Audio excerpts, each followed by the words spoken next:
지도를 보면서 하면 좀 도움되는 면도 있겠지만은 그다지 큰 도움이 안 되는 것은 왜 그러냐 하면은 여기 성경에 나와 있는 지명들하고 여기 많은 지명이 나오는데요. 이 지명들하고 현재의 그곳하고 확실히 아는 것도 있고 잘 모르는 것도 많이 있습니다. 그래서 성경을 연구할 때 참고하는 그 지도책들이 여러 권 나와 있는데 전문적인 수준의 지도책들 그런 걸 펴서 이렇게 같이 참조해 보면은 광야에서 돌아다닌 경로가 그때 지명하고 지금 지명이 일치하지 않기 때문에 정확히 모르는 부분이 있습니다. 그래서 뭐 빨간 걸로 추정이 가능한 제1경로 혹은 또 녹색으로 제2경로, 뭐 제3경로 이런 식으로 학자들에 따라서 아마 이쪽 길로 이렇게 갔을 거다. 아니다. 저 위쪽으로 갔을 것이다. 이렇게 조금 일치하지 않는 부분들이 제법 많이 있습니다. 그래서 지도를 보면서 해도 별반 큰 의미는 없는 것이죠. 심지어 정확하지 않은 것 중에는 뭐도 있느냐 하면은 여러분이 이제 성지순례 가면 거의 반드시 가는 곳 중에 하나가 시내산인데 제벨 무사라고 그래가지고 모세의 산이라 하는 산이죠. 2000m 넘는 해발에 거기 나무 한 포기가 제대로 없고 그냥 바위 안반으로 되어 있는 그런 산인데 그 바위들 색깔이 하얀 것이 아니라 좀 붉은 색깔이에요. 그런데 아침에 거기 태양이 쫙 이렇게 떠오르면요, 그 사막의 태양이 떠오르는 거죠. 그러면은 그 붉은 암산이 햇빛을 받아가지고 아침 붉은 빛을 받아가지고 장엄한 그 일출을 볼 수가 있는데 우리 다 거기 올라갑니다. 그 밑에 이제 캐서린 그 수도원이 있고 그리로 해서 어떤 사람은 낙타 타고 올라가기도 하고 어떤 사람은 걸어서 올라가기도 하고 그래요. 그런데 어떤 학자들은 거기가 시내산이 아니고 시내산이 오늘날의 사우디아라비아에 있다 그렇게 얘기하는 학자들도 몇 사람 있고 어떤 사람은 현재 그 시내산보다 훨씬 더 위쪽에 시내산이 있다 그렇게 말하는 학자들도 있습니다. 그러니까 우리가 지도를 펴놓고 여기다 이렇게 점을 찍어도 거기인지 아닌지 정확히 잘 알 수가 없어요. 그러니까 뭐 지도를 보고 추정하는 것은 조금 도움이 될 뿐이고 정확한 것은 아니다 하는 것을 알 수가 있고요. 오히려 그저 이 말씀을 쭉 읽으면서 그때 지명하고 지금 지명하고 잘 일치되지는 않지만은 우리가 이 속에 담겨 있는 하나님께서 우리에게 주시는 은혜 그것을 발견하고 깨달으면 그걸로 충분하다 하는 생각이 듭니다. 그런데 오늘 이 33장을 쭉 읽어보면서 느끼는 것은 그 인생이라고 하는 것이 그 백성들의 공동체도 그렇지만 우리 개개인의 인생이 어느 한 군데에 뿌리를 내리고 거기서 안정적으로 사는 것은 아니라는 것입니다. 그래서 우리는 다 나그네와 행인 같다고 하는 베드로 전서의 말씀이 꼭 맞는 존재라고 할 수 있습니다. 끊임없이 우리들은 이동하는 것이죠. 그래서 장소를 이동하기도 해요. 지난 월요일날 저녁에 부산국제선교회 임원회를 대연동에 있는 어느 교회에서 모였습니다. 그 교회 목사님께서 밥 한 그릇 대접해 준다고 그래가지고 우리 갔었거든요. 제가 이제 올해부터 회장이 됐는데 가서 보니까 밥을 사줄 이유가 있더라고요. 그 목사님이 50이 지금 막 넘은 목사님인데 신학을 조금 늦게 했는지 어떤지 여기 부산신학교 다닐 때 저한테 배웠던 학생이었는데 이제는 훌륭하게 되셔서 담임 목회를 하고 있는 그런 분입니다. 그러면서 그 목사님이 밥을 대접할 이유가 있다고 그래요. 그게 뭐냐고 그러니까 아들 둘인지 있는데 큰애가 이번에 대학에 들어갔다고. 그래서 대학이 어디 들어갔냐고 그랬더니 경찰대학에 입학했다고 그래요. 서울대학에도 합격했고 경찰대학에도 합격했는데 어느 쪽을 갈까요? 이렇게 해가지고 경찰대학에 했대요. 참 행복한 목사님이죠, 그죠? 어느 쪽을 아예 찍을 데가 없는 아버지 어머니들도 많은데 그래서 다 그 서울대학교하고 경찰대학 두 개를 다 붙어서 경찰대학 들어가기가 무척 어렵다고 그래요. 근데 경찰대학은 나라에서 공부 다 시켜주니까 등록금 부담이 없잖아요. 그래서 이제 경찰대학에 갔다. 그러면서 나오는 얘기가 뭐냐 하면은 경찰대학 가면 경찰관 되는 거 아닙니까? 경찰관의 삶이라고 하는 게 우리 교회도 몇 분 계시지만 이게 참 안정감이 없다고 그래요. 계속해서 이게 이동되는 것이 전보 발령 받아서 여기 영도 해양경찰서 서장님 오셨다고 이제 저한테도 연락이 옵니다. 제가 이제 해경의 경목이고 이제 부산 시경의 경목도 됐는데 제가 경찰 목사입니다. 경찰 목사. 근데요, 그분들 서장님이 뭐 새로 왔느니 남해 뭐 해경 청장님이 새로 왔느니 그래가지고 이렇게 가서 만나요. 만나면은 그리고 저는 또 바쁘니까 돌아가잖아요. 얼마 지난 것도 아닌 것 같은데 또 그분 가고 딴 분 또 왔다고 그래요. 그러니까 어떤 분은 10달 만에 바뀌는 분도 있고 아주 오래 있어야 1년 한 2개월 만에 바뀌기도 하고 보통 한 1년 있으면 서장님들이 다 이동을 하고 그러시더라고요. 그러니까 이사를 계속 다니는 거죠. 이사를 뭐 어디 아파트 사고 어디 장만해가지고 뿌리 내리고 살 수가 없고 계속 옮겨 다니는 거죠. 얼마나 그게 피곤하겠습니까? 애들이 어렸을 때는 뭐 데리고 다니면 되지만 어디 고등학교나 다니고 하게 되면은 공부 때문에 계속 전학시킬 수도 없고 참 애로점이 많겠다 그런 생각이 듭니다. 근데 마찬가지로 인생 자체가 그렇죠. 우리 인생 자체가 계속 이동합니다. 목사님 저는 영도서 나서 지금까지 살고 있습니다. 이렇게 말씀할 분도 가끔 있겠지만은 혹간 그러나 우리는 그런 장소적 이동만 있는 것이 아니고 시간의 이동이라고 하는 것도 우리 다 하고 있거든요. 여러분 길거리에 올망졸망 뛰어노는 꼬마들을 가만히 보면요, 나도 저만했을 때가 있었는데 그런 생각이 들거든요. 여러분 우리도 요만했을 때가 있었어요. 요즘에 잘 안 쓰는 말 중에 참 애착이 가고 정감이 느껴지는 단어가 있는데 그게 뭐냐 하면은 땅꼬마라는 말입니다. 땅꼬마였을 때가 있었거든요. 정말 꼬마 중에서도 더 조그만 땅꼬마. 그래가지고 그냥 졸졸졸졸 따라다니면서 그랬던 때가 다 있었습니다. 그때는 좁은 골목길도 나한테는 대로같이 넓고 그랬는데 어른 돼서 그 길에 가보니까 그 길이 이렇게 좁았었나? 내가 놀던 뜰이 그렇게 좁은 마당이었었나? 그런 생각이 들 만큼 우리 다 어른이 됐고 이제는 청년, 장년을 넘어서 노년기로 접어드시는 분들도 많고 이제는 연세가 고령이신 분들도 많잖아요. 이동하지 않을래야 이동할 수 없는 어쩔 수 없는 순례자들, 나그네요 행인 같은 존재들이 바로 우리들이라는 것을 알 수 있어요. 끊임없이 우리는 지금 이동 중에 있습니다. 나는 여기 가만히 있는 듯이 보이지만은 계속 우리는 시간 속을 여행하는 것이고 또 장소도 실제로 많이 옮겼어요. 저는 서울서 부산으로 이렇게 온 것이고 어떤 분은 저 북한에서 태어나신 분도 있고 저희 어머니는 만주에서 나가지고 사시다가 심양에 썰었다고 그러시는데 어떻게 여기 부산까지 또 오게 될 줄 누가 알았겠습니까? 이게 우리 끊임없이 순례자처럼 이동하는 중에 있어요. 그러다가 이렇게 오며 가며 가는 길에서 만나는 동행들이 생기는데 참 동행이라는 말은 따뜻한 말이죠. 그죠? 피곤한 나그네 길을 가면서 같이 걸어갈 수 있게 된 길을 같이 보조를 맞추어서 가면서 힘들 때 힘이 돼주기도 하고 같이 나눠 먹어가면서 부축해가면서 가는 거 얼마나 아름답습니까? 우리 지금 땅끝 교회 안에서 같이 신앙생활하고 있는데 우리들도 천국을 향한 순례길에서 만난 거룩한 믿음의 동행자들이다 그런 생각이 듭니다. 여러분 서로 아껴주고 사랑해주고 어려운 일 당해서 쓰러지면 일으켜주면서 천국까지 우리가 다 도착해야 될 줄로 믿습니다. 그래서 우리 가는 길이죠.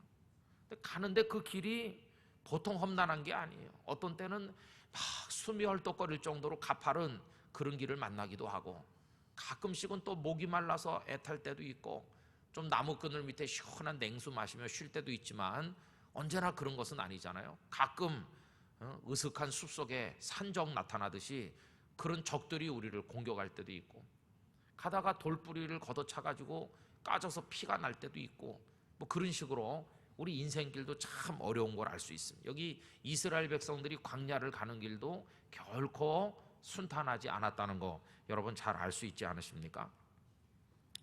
어쨌든 이런 인생의 순례가 다 끝났을 때 이제 되돌아보는 시간이 오는 것이죠. 사람은 다 회고라고 하는 것을 하게 됩니다.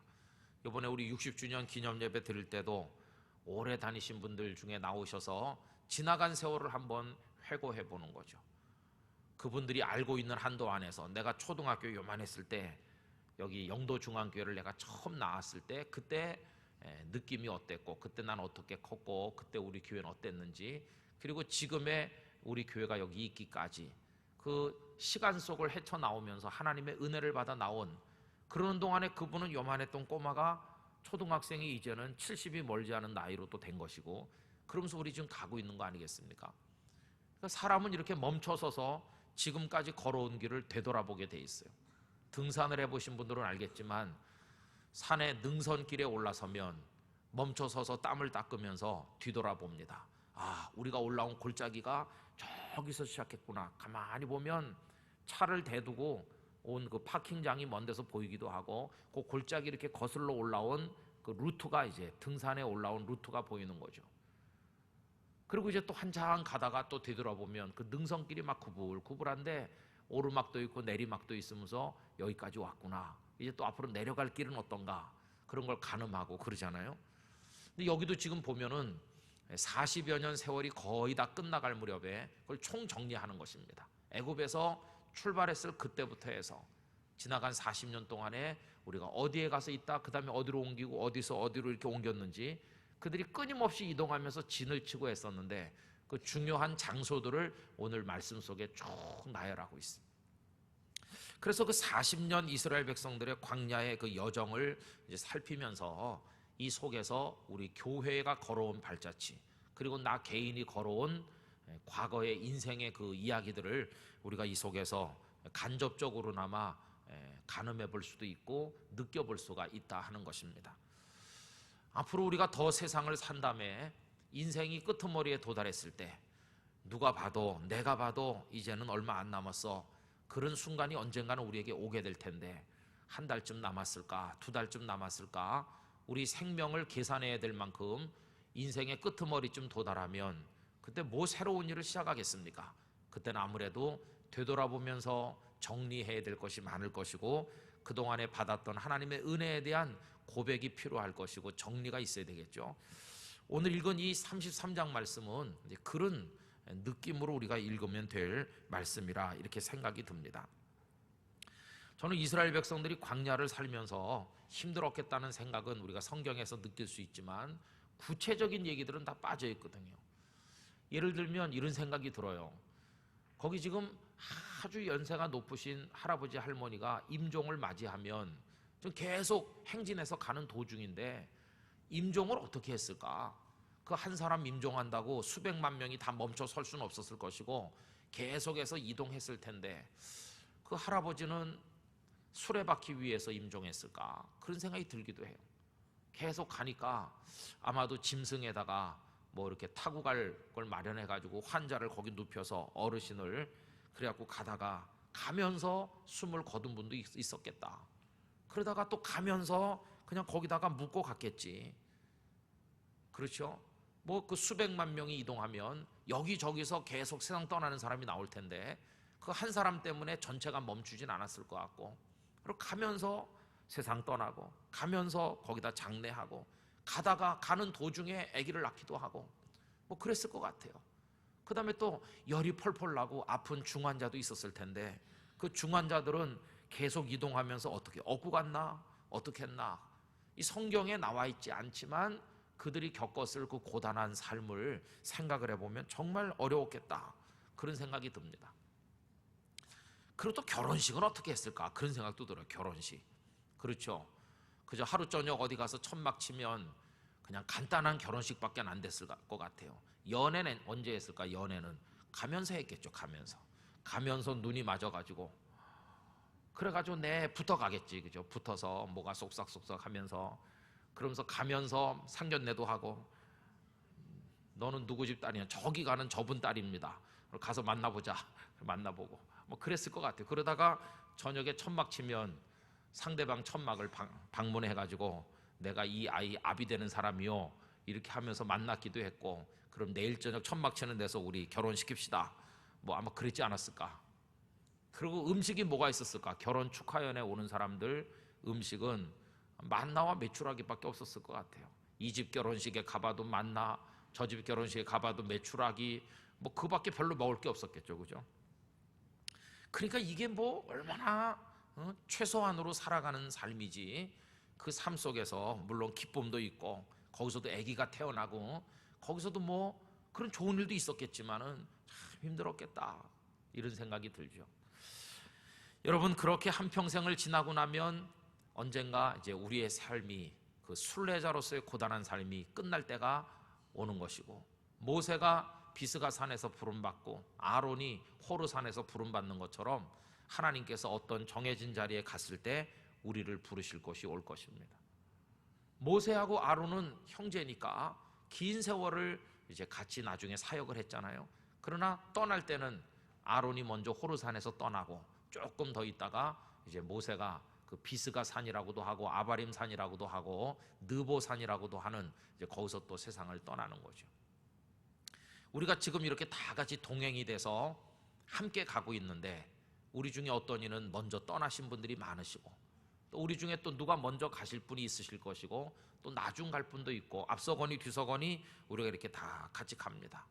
그때 그 같이 가는 동행이었다고 하는 게 이게 얼마나 큰, 기독교적 용어는 아니지만은 사용해 본다면 이게 대단한 인연이라고 말할 수 있어요. 그래서 우리가 함께 가는 동행자로서 사랑하고 아끼면서 격려하면서 믿음의 걸음을 끝까지 걸어나가야 되리라고 생각을 합니다. 가면서 미워하지 말고 싸우지 말고, 그러지 않아도 다리가 땡땡 붓고 피곤하고 힘들고 그런데 상대방 서로 격려해 가면서 여러분, 험난한 광야 인생길 그렇게 주님의 사랑 가운데 사랑하며 여러분들이 승리하시기를 축원드립니다. 그래서 이 33장은요 어떻게 보면 읽기가 좀 따분해요, 그죠? 왜냐하면 계속 뭐 어디를 떠나 어디로 가서 진쳤고 하지만은 저는 이 33장 말씀을 좋아합니다. 쭉 읽으면은 참 많은 걸 생각하게 만들어주는 그런 말씀이거든요. 자, 그럼 여러분 1절부터 3절까지 먼저 그 유인물 보시면서 다 같이 한번 읽어보겠습니다. 모세와 아론의 인도로 대오를 갖추어 애굽을 떠난 이스라엘 자손들의 노정은 이러하니라. 모세가 여호와의 명령대로 그 노정을 따라 그들이 행진한 것을 기록하였으니 그들이 행진한 대로의 노정은 이러하니라. 그들이 첫째 달 15째 날에 라암셋을 떠났으니 곧 6월절 다음 날이라. 이스라엘 자손이 애굽 모든 사람의 목전에서 큰 권능으로 나왔으니. 아멘. 거기까지요. 이제 모세와 아론의 인도로 대오를 갖추어 그래가지고 출발합니다. 나중에 보면 중구난방으로 막 가는 게 아니고 12지파가 행진할 때 맨 첩에 선두에 서는 건 유다지파고, 유다지파가 이제 선두에 서서 출발하고, 그 다음에 하나님의 궤는 제일 가운데서 가고, 나중엔 그랬습니다. 그래가지고 차례대로 쫙 가가지고는 하나님의 언약궤가 있는 성막을 센터에 가운데다가 딱 쳐놓고 동서남북으로 이제 각기 3지파씩 이렇게 진을 벌려치고 레위인들이 군데군데 섞여 있고, 이런 식으로 이제 해가지고 쭉 대오를 맞췄죠. 그래서 출발을 했어요. 그런데 그 2절에 보면 마음대로 간 게 아니고 여호와의 명령대로 노정을 따라 갔어요. 하나님께서 어떻게 인도하셨습니까? 얼마 전에 우리 말씀 나눈 데 보면 하나님의 뭐가 내리덮이죠? 하나님의 임재를 상징하는 구름이 이렇게 내리덮이면 머물러 있다가 구름이 떠오르면 하나님이 떠나라 하시는 사인이 온 줄로 알고 이제 출발하는 거죠. 이제 그런 식으로 이제 쭉 걸어갔는데 그 2절 끝에 보니까 대로 큰 길로 간 노정이 이러하다 하는 것입니다. 3절에는 첫째 달 15째 날에, 이것은 애굽에서 나온 첫째 달을 말하는 것이고, 15째 날, 여러분 14일 저녁이 6월절이거든요. 14일 저녁에 그 문설주의 임방에 피를 바르고 그날 밤 마다들이 죽는 재앙이 애굽에 임했던 그날인데, 그날 밤에 이제 출발해서 나간 거니까 그 밤이 지나가는, 그러니까 우리식으로 말하면 자정이 지나고 그 다음날 15일이 됐을 때 이제 그들이 출발했는데, 오늘 여기 나오죠, 그죠? 15째 15일 되던 날 라암셋을 출발했다. 그날이 곧 6월절 다음 날이었다. 이렇게 말하면서 이 라암셋이 그 밑에 괄호 안에 진한 글자로 써드린 거, 애굽을 떠날 때 출발점이 되었던 것이 바로 라암셋이다 하는 것을 알 수 있죠. 그때 그들의 마음이 어땠을까요? 말로 다 할 수 없는 기쁨, 설렘, 흥분, 뭐 감격, 뭐 너무너무 기뻐서 어쩔 줄 모르는, 이게 꿈인가 생신가 이제 그러면서 출발을 했겠죠, 그죠? 그 다음에 4절부터 6절까지 다 같이 읽어봅니다. 애굽인은 여호와께서 그들 중에 치신 그 모든 장자를 장사하는 때라. 여호와께서 그들의 신들에게도 벌을 주셨더라. 이스라엘 자손이 라암셋을 떠나 숫곳에 진을 치고 숫곳을 떠나 광야 끝 에담에 진을 치고. 아멘. 그 옆에 괄호 안에 에담인데 에돔이라고 타이핑을 잘못했습니다. 에담으로 고쳐주시기 바라고요. 이 에담은 광야가 이제 막 시작되는 곳입니다. 거기 광야 끝 에담에 진을 쳤다. 거기까지는 애굽의 경내라고 말할 수 있고요. 이제 에돔을 벗어나면, 에담을 벗어나면 거기서부터는 본격적인 이제 광야가 시작되는 것이죠. 이제 거기까지 왔어요. 자, 그런데 7절에 이제 내려가 봅니다. 7절 다 같이요. 에담을 떠나 바알스보나 비하히롯으로 돌아가서 믹돌 앞에 진을 치고, 그렇게 나왔는데 여기까지는 아직도 애굽 사람의 손이 미칠 수 있는 곳이죠. 이제 광야로 막 접어들었어요. 그렇지만 아직 애굽의 국경에서 아주 가까운 그쪽인데, 거기 무슨 일이 있었습니까? 이제 맏아들들이 다 죽은 애굽 사람들이 장례식을 다 끝내고 슬픔이 조금 가시고 정신을 차리고 보니까 이 이스라엘 사람들이 진짜 다 나갔거든요. 그랬더니 바로 왕이 이래서는 안 되겠다, 도로 가서 잡아가지고 오자. 이래서 병거를 총동원해서 애국 군대를 몰고 이제 그들을 쫓아와가지고 어디서 맞닥뜨렸습니까? 우리 성경 출애굽기 읽어보면 비하히롯 앞에 장막을 치고 있는데 애국 군대가 들이닥친 것이죠. 그래서 그 밑에 설명을 써드렸습니다. 바알스보나 비하히롯, 이곳은요 이스라엘이 홍해를 건너기 전 애굽 땅에서 마지막으로 진쳤던 곳인데, 거기 진치고 있을 때 이제 애국 군대가 들이닥쳤죠. 그래서 그들이 하나님을 원망하고 너무 당황해서 어쩔 줄 모르고 있을 때 모세가 뭐라고 말합니까? 너희는 가만히 있어 오늘날 너희를 위하여 행하시는 하나님의 구원을 보라. 그러면서 지팡이를 쫙 내밀었죠. 그렇죠? 그랬더니 바다가 쫙 갈라진 것입니다. 그래서 이곳은 그 홍해를 건너기 전에 애굽 사람들이 쫓아와서 맞닿았던 바로 거기를 이 바알스보나 비하히롯이다 이렇게 말하는 것인데, 이스라엘 역사 전체를 통해서 잊을래야 잊을 수 없는 감격의 순간이 바로 그때죠.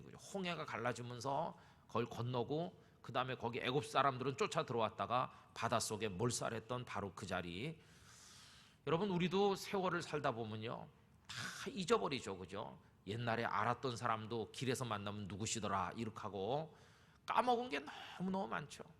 여러분, 옛날 초등학교 선생님들, 중고등학교 선생님들 다 그 이름 석자와 생기신 모습을 기억할 수 있습니까? 아마 기억하기 쉽지 않을 겁니다. 담임 선생님들은 기억이 나겠지만 그냥 옆반 담임 하시면서 어떤 과목을 나에게 가르치신 분까지 다 기억하는 거는 정말로 어려울 것 같아요. 몇 분 생각나는 분이 있죠. 그죠? 저도 많이 기억을 못하고 기억나는 선생님이 몇 분 있습니다. 초등학교 3학년 때 여자 선생님은요 딴 건 기억이 안 나고 저를 놀려먹었던 것만 기억납니다. 어떻게 놀려먹었냐면, 제가 털신을 신고 갔는데 선생님이 교실에서 신던 신발 있거든요, 슬리퍼 같은 거. 그러다가 이제 바깥에 나갈 때는 당신 신발을 안 신고 꼭 제 털신을 신고 나갔습니다. 왜 그러냐면 제가 발이 커가지고 선생님이 그게 편하대요. 쑥 들어가니까. 그러면서 맨날 놀려먹기를, 너는 어쩜 조그만 애가 발이 내 발보다 더 크냐. 놀려먹었던 키 큰 선생님, 얼굴은 가물가물하고 잘 생각이 안 나요. 중학교 3학년 때 몸이 다 뒤틀리고 그래서 학교도 못 가고 공부도 못하고 절망 상태에 있을 때 저를 위로해주고 기도해줬던 아주 똑똑한 경기고등학교를 졸업하고 서울대학을 졸업했던 그 선생님, 하봉옥 선생님이 생각나요. 이 선생님이 벌써 공부가 다 끝나고 이제 고등학교 입시를 쳐야 될 때가 왔는데 제가 공부를 못했으니까 안 됐다고 그러면서 한 달 동안 선생님이 자원해서 옆에 끼고 방과 후에 저를 특별 과외지도 전 과목 영어, 수학, 과학 전부 다 해줬거든요. 그랬더니 또 좀 속된 말로 빈대 낀다는 식으로 우리 반 애들 여러 명 와가지고 나중에 같이 했습니다. 선생님이 뭐 수학도 영어도 다 가르쳐주고 그 좋은 선생님이 또 생각이 나요. 키도 작고 저희 어머니 보고 맨날 권사님 저는 나이롱 집사입니다 그러면서 담배도 뽀끔뽀끔 피고 그랬지만 굉장히 저를 사랑해줬던 그 하 선생님도 생각나고. 사람들이 다 잊어버린 게 너무 많아요. 그죠? 다 잊어버리죠. 그러나 평생 가도 안 잊는 게 있잖아요. 그죠? 평생 가도 잊을 수 없는 사건. 이 홍해바다 사건은 그런 겁니다. 여러분, 예수 믿고 오늘날까지 몇십 년 지나면서 평생 잊을 수 없는 은혜의 사건들, 그런 것들이 뭐가 있으십니까? 나는 정말 다른 건 다 잊어버려도 그때 그거는 잊을 수가 없어. 그런 거 있죠? 하나님의 은혜를 받았던 그 감격적인 순간들. 여러분들의 인생이 완전히 희망 없는 막다른 골목에 처했었는데 하나님께서 살려주신 그런 감격적인 고백들, 여러분 그런 스토리들을 가슴속에 잘 품게 되시기를 바랍니다. 어쨌든 그래서 이제 건너게 됐어요. 8절 다 같이 읽어봅니다. 하이롯 앞을 떠나 광야를 바라보고 바다 가운데를 지나 에담 광야로 사흘 길을 가서 마라에 진을 치고. 여러분, 마라는요 잘 아는 곳이죠. 쓴물로 인해 마음이 상했지만 하나님께서 그 쓴물을 단물로 바꾸어 주신 곳, 이게 마라죠. 근데 그 전에 보면은 이 백성들이 사흘 동안이나 물이 부족해서 애썼어요. 물 하다가 물 발견했다고 야 그러고 좋아했는데 떠서 마셔보니까 못 마실 쓴물이었어요. 그러니까 얼마나 좌절했겠습니까? 기대가 크다가 발견을 했는데 그 기대에 못 미치면 실망도 큰 것이죠. 그때 하나님께서 쓴물을 단물 되게 하신 것을 볼 수 있습니다. 여러분, 인생의 쓴물을 만나셨다면 우리 하나님을 통해서 그 고통의 쓴물이, 눈물이 변하여 기쁨이 되고 단물로 바뀌시기를 축복합니다. 반드시 그렇게 될 줄로 믿습니다. 9절 다 같이 읽습니다. 마라를 떠나 엘림에 이르니 엘림에는 샘물 12과 종려 70그루가 있으므로 거기에 진을 치고. 그랬죠. 엘림은 참 좋은 곳입니다. 종려 나무도 70그루나 있었고 거기다 샘물이 12개나 있어가지고 모처럼 시원한 냉수 마시고 그 나무 그늘에서 편안히 쉬었던 그런 곳이죠. 하나님은 때때로 우리가 지칠만 하면 엘림에 도달하게 하십니다. 그래 다니다 보면 엘림 교회라는 교회들이 많이 있어요. 엘림 교회. 편안한 안식과 쉼이 있다, 그런 거죠. 하나님은 우리로 웃게 하기도 하시고 지쳤을 때 힘도 얻게 하시고 격려하시는 그런 하나님이시죠. 자, 10절부터 14절까지 읽습니다. 엘림을 떠나 홍해가에 진을 치고 홍해가를 떠나 신광야에 진을 치고 신광야를 떠나 독가에 진을 치고 독가를 떠나 알루스에 진을 치고 알루스를 떠나 르비딤에 진을 쳤는데 거기에는 백성이 마실 물이 없었더라. 그래가지고 르비딤은요 마실 물이 없어가지고 백성들이 하나님 막 원망했는데 거기서 이제 모세가 반석을 치니까 반석에서 물이 확 솟아난 곳이 르비딤입니다. 나중에 성지순례 가보시면 르비딤을 지나가게 되는데요, 거기 높은 등성이가 있습니다. 그래가지고 그 등성이까지 조금 올라가게 해요. 올라가서 멀리 이렇게 주변을 조망하게 하는데 이유가 있습니다. 이렇게 쭉 둘러보면 사방이 그냥 황량하기 이를 데가 없어요, 사방이. 그런데 그 바로 밑에 르비딤만 나무가 꽉 찼어요. 다른 데는 바싹 말랐는데 지금도 그 르비딤 그 지역에만 땅속에 수분이 많이 흐르면서 거기 나무가 많이 우거져서 마치 정글이 우거져 있는 것처럼 그 지역만 딱 그래요. 얼마나 신기한지. 거기가 바로 르비딤입니다. 저는 그때 거기 가서 보면서 다른 데는 다 메말라도 거기는 샘물이 솟았구나. 여러분, 세상이 다 안 돼도 축복의 사람이 있는 곳은 될 줄로 믿습니다. 이삭이 흉년 만나서 애굽으로 가려고 다 챙겨가지고 가는데 하나님께서 그냥 여기 있으라고 그랬잖아요, 그죠? 그래서 순종해서 있었더니 흉년이 극심한 그 중에도 이삭은 농사를 지었더니 100배나 됐다. 옆에 밭은 다 말라 죽어도 이삭의 곡식은 잘 자라는 것이고, 말라가지고 아무리 파도 우물을 발견할 수 없는데 이삭의 종들은 가서 땅만 파면 물이 쾅 솟는 것이에요. 여러분, 하나님의 축복이 없이는 안 된다는 거 알 수 있죠. 하나님의 은혜가 있는 사람 어디 살아도 잘 될 줄로 믿습니다. 르비딤이 그런 곳이었어요. 그 다음에 15절 16절 읽습니다. 르비딤을 떠나 시내 광야에 진을 치고 시내 광야를 떠나 기브롯 핫다아와에 진을 치고. 여러분, 기브롯 핫다아와는 발음하기도 어려워요. 길기도 하고. 기브롯 핫다아와, 뭐 지명 이름이 좀 회개하게 보이죠. 근데 그게 좀 지명 이름도 이상하지만 거기 참 좋지 않은 일이 있었던 곳이에요. 백성들이 메추라기 고기 못 먹는 것 때문에 하나님 원망했는데 하나님께서 메추라기를 줬는데 막 탐욕스럽게 달려들었습니다. 하나님께서 그들의 탐욕을 징벌하시는 진노가 있었던 것이 기브롯 핫다아와라고 하는 곳이었습니다. 우리도 살다 보면 하나님의 진노를 받는 적도 있죠. 그죠? 언제나 엘림에만 있는 것은 아니잖아요. 자, 그다음에 이제 17절 읽습니다. 기브롯 핫다아와를 떠나 하세롯에 진을 치고, 여러분이 기브롯 핫다아와에서 하나님을 막 원망했어요. 원망해가지고 마음이 상했어요. 하나님의 진노를 받아갖고 모두가 다 우울해요. 이 우울한 가운데 그 다음에 벌어진 사건이 뭐냐 하면 아론과 미리암이 모세를 막 헐뜯으면서 달려든 것이에요.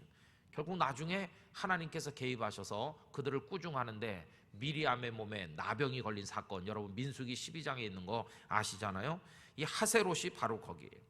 그리고 거기 민수기 12장 보면 그 미리암이 나병이 완치된 다음에 하나님의 은혜로 고침받고 그 다음에 그들이 하세롯을 떠났다 이렇게 나옵니다. 그러니까 그 사건이 있었던 곳이 하세롯이라 하는 것을 알 수가 있죠.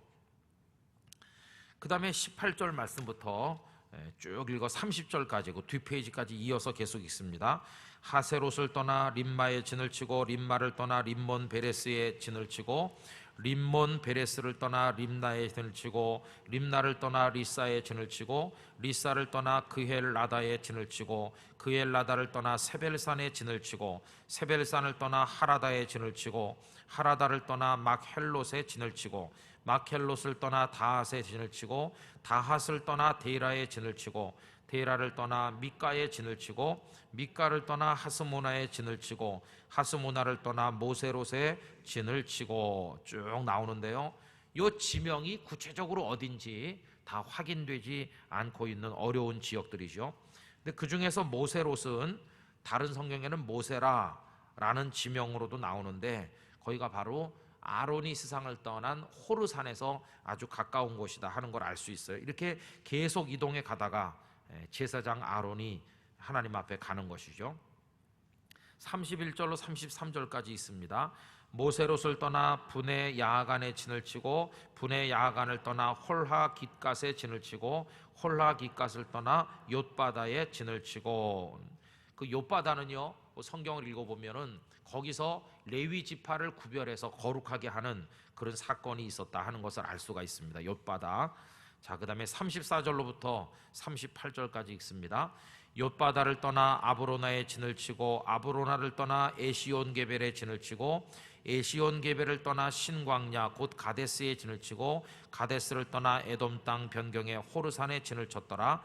이스라엘 자손이 애굽 땅에서 나온 지 40년째 5월 초하루에 제사장 아론이 여호와의 명령으로 호르산에 올라가 거기서 죽었으니.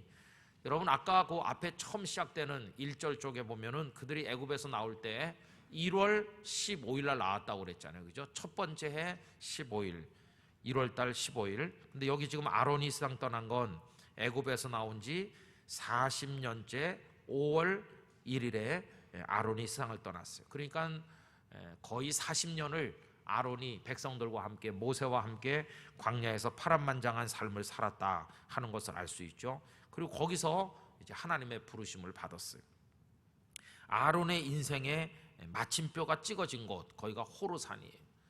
저는 미리암이 죽은 곳, 또 아론이 죽은 곳, 모세가 죽은 곳 이렇게 보면서 이런 생각도 해봅니다. 우리가 살다가 언젠가 우리도 가겠죠, 그죠? 그럼 우리 인생의 마침표는 어디서 언제 찍게 될 것인지 그런 생각도 해보기도 해요. 그거를 생각하며 사는 것이 종말적 의식을 가지고 사는 것이죠. 언제든지 하나님은 우리를 부르실 수가 있으니까 믿음의 준비가 되어 있어야만 할 것입니다. 그 다음에 39절부터 47절까지 쭉 읽습니다. 아론이 호르산에서 죽던 때의 나이는 123세였더라. 가나안 땅 남방에 살고 있는 가나안 사람 아랏 왕은 이스라엘 자손이 온다는 소식을 들었더라. 그들이 호르산을 떠나 살모나에 진을 치고 살모나를 떠나 분온에 진을 치고 분온을 떠나 오봇에 진을 치고 오봇을 떠나 모압 변경 이에 아바림에 진을 치고 이임을 떠나 디본갓에 진을 치고 디본갓을 떠나 알몬 디블라다임에 진을 치고 알몬 디블라다임을 떠나 느보압 아바림 산에 진을 치고. 아멘. 여기 느보가 드디어 나오는데 이 느보가 이제 모세가 세상을 떠나신 것이죠. 느보산이라고도 하고 또 비스가 산이라고도 하고 뭐 그렇게 부르는데 느보산은 아마 그 지역 일대를 다 느보산이라 이렇게 부르는 것 같아요.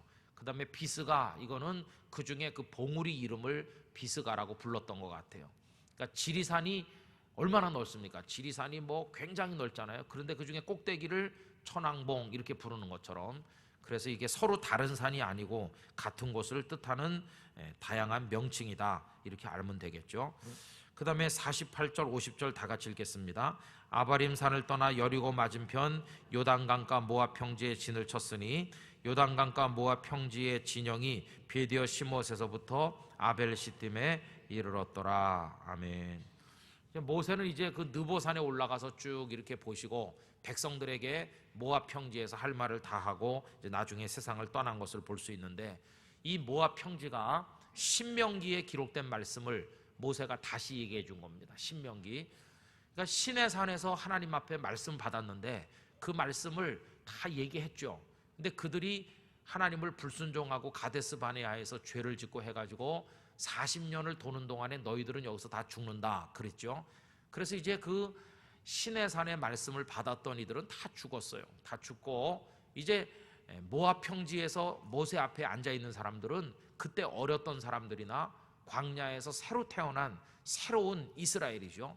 그 새 이스라엘, 이제 가나안의 주역이 될 그들을 앞에다 놓고 모세가 율법을 다시 이야기해 줬는데, 그게 바로 신명기 내용이 되고 있는 것을 볼 수 있겠습니다. 자, 드디어 그래서 이제 모압 평지에까지 그들이 도착을 했지요. 여기가 이제 끝은 아닙니다. 이 모압 평지에서 모세가 말씀 다 전해주고 그렇게 하고 난 다음에 하나님의 부르심을 받아 떠나는 사건이 나와 있고요.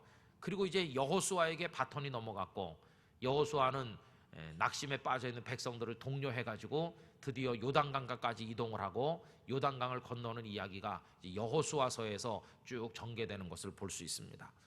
오늘 새벽기도 때 묵상한 것처럼 모세도 죽지만, 그리고 여호수아에게 바톤이 넘어갔지만, 사람은 인생이 끝이 나도 하나님의 일은 끝나지 않고 계속된다 그랬습니다.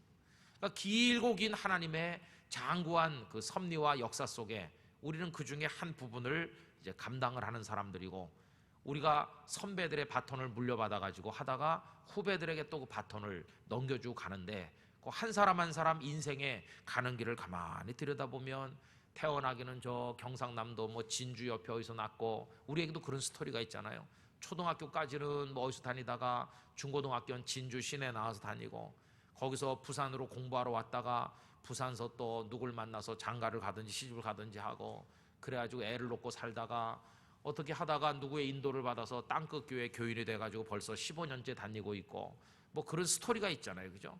그런 동안에 직장은 어딜 다녔었고, 그다음 어디서 나왔고, 뭐 장사를 하다가 뭐 이렇게 했고, 그런 스토리가 있고, 어떤 때는 돈도 제법 잘 벌었고 애들과 행복했었는데 그 다음에는 또 사업하다 실패도 했고, 아이가 속썩여서 가출한 녀석 따라다닌 세월도 있었고, 뭐 또 그런 스토리가 다 있는 것이.